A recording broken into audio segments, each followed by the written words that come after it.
Hello, this is RV Vagabond Jerry.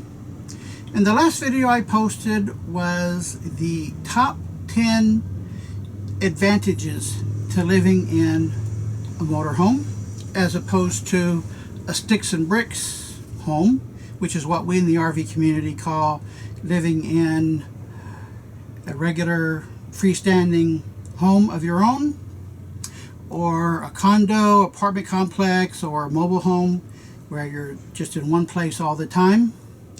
This video is going to be about the top 10 disadvantages of living in a motorhome, at least in my opinion. Starting with limited electricity. There's an exception though. If you're plugged into power at an RV park or a campground, then you're going to have unlimited electricity, assuming that you're in a 50 amp park plug-in. Now, some parks only have 30 amp, which is about half as good as a 50 amp. Some even have less, like a 20 amp. But if you're in a 50 amp park, then you are going to have unlimited electricity. 30 amp, you're probably going to be able to run one of your air conditioners at a time instead of both of them. But if you're not plugged into outside power, you're boondocking as they say, then you're going to be relying on the electricity from your batteries and the electricity generated from your generator. Now the generator, mine is a 6,000 watt generator that puts out 50 amps. So that's about the same as being in an RV park. Of course, it consumes about close to a gallon of gas an hour to run it. So quite often you're going to be conserving electricity and then not be able to run your air conditioners unless you're willing to run that generator too.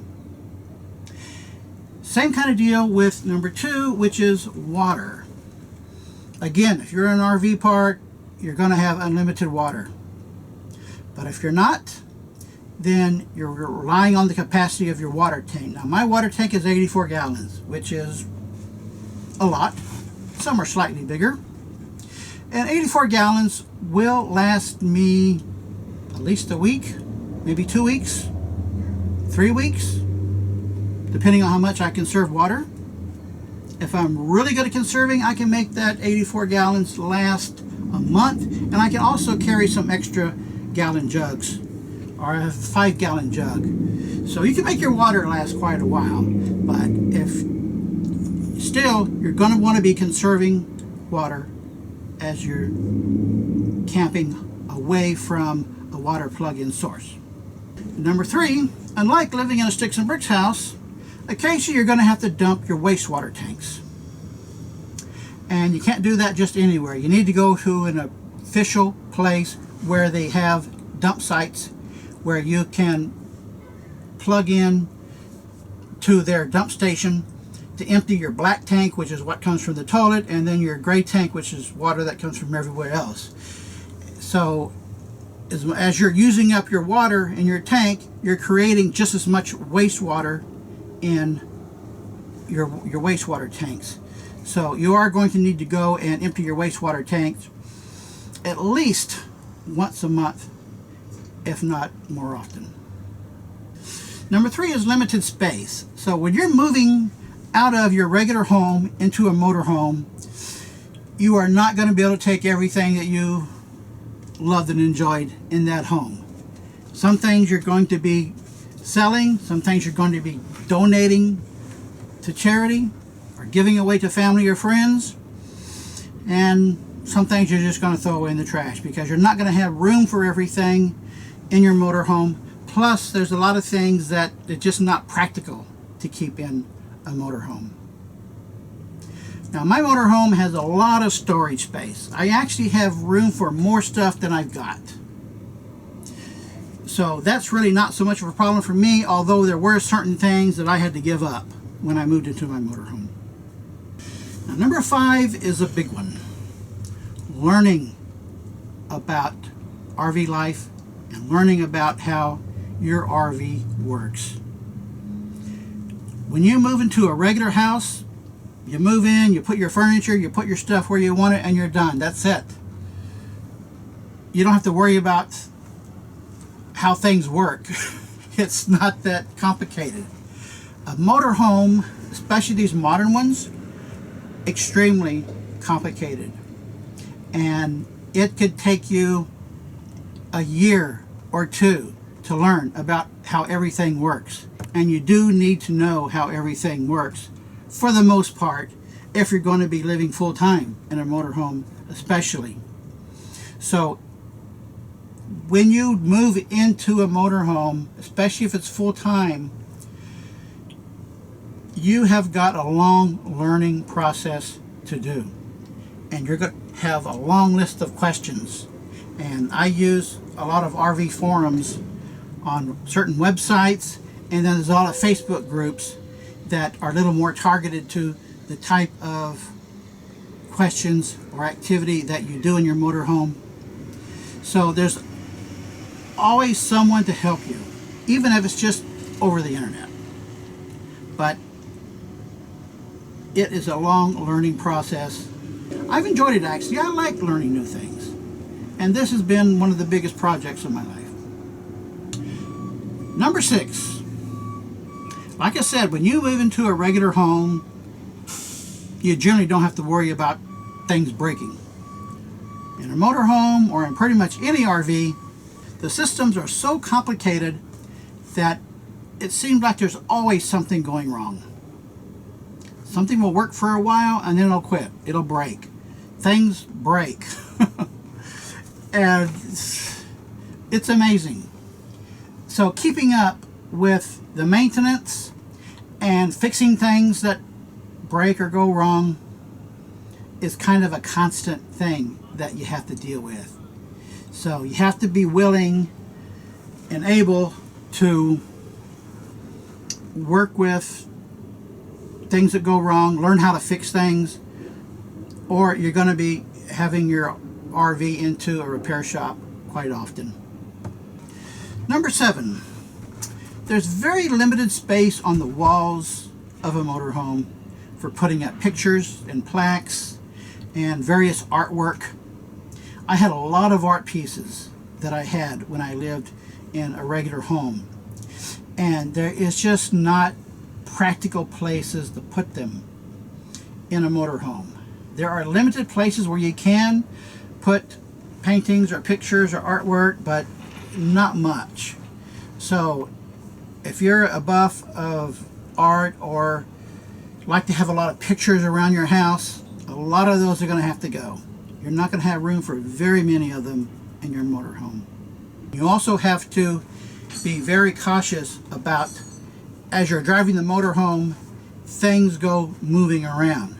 So you can't have something sitting up on a platform that's some art piece like a statue and expect it to stay there when you're driving down the road. So those kind of things pretty much have to go. Either that or you put them away into a storage area and just take them out when you want to look at them, I guess. Number 8. Motorhomes have limited amount of insulation. Whereas your sticks and bricks homes, you can put a lot of insulation in there to protect you from the heat and the cold. In a motorhome, if it's hot outside, it's going to be hot inside. If it's cold outside, it's going to be cold inside. There's very little room in the walls for insulation. So you have to depend upon a lot on your furnace in the winter and your air conditioner in the summer. Either that or you put up with the extreme temperatures. And that brings me to number 9, the air conditioner. Most motorhomes that are over 30 feet will have 2 air conditioners, one in the bedroom and one in the living room. And on a hot day where it's 90 to 100 degrees, you're in an RV park, so you've got all the power you want. You turn both those air conditioners on, it's not going to cool the place down like you're accustomed to in a regular sticks and bricks home. Those little motorhome air conditioners on the roof They're big units, but they just cannot compete with the huge air conditioning units you're used to at home. They do a good job, they do the best they can, but don't expect them to be able to cool down the motorhome like you would be accustomed to in a regular home. So just don't expect to be in a real cool motorhome on a hot day. And lastly, number 10, getting cell phone service and especially internet service is a big challenge.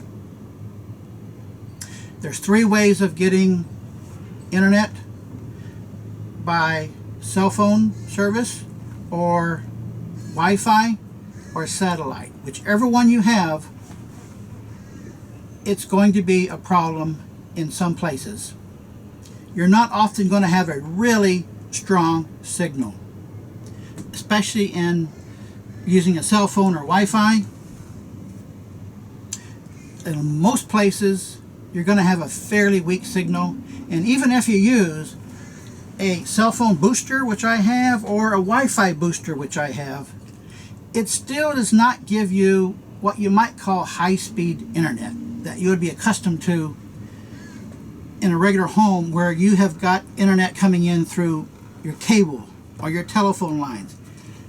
Internet coming in through landed lines is a lot faster than internet over a cell phone or Wi-Fi, and satellite internet is notoriously slow as well. So that is something that is a kind of a constant battle in finding a place where you're going to get good internet connections.